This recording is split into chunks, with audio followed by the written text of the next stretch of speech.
Hey guys, how's it going? How to get the Gorilla Tag plush in the game. Alright, so first of all, what you gotta do, you gotta just go ahead or earn or buy shiny rocks. You play the game daily to earn shiny rocks, the in-game currency. You can also buy shiny rocks in the game with real money.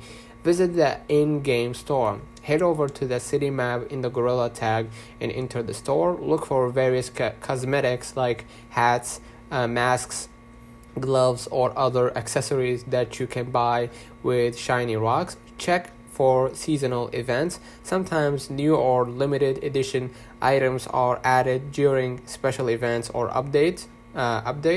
So keep an eye out for new cosmetic during those times.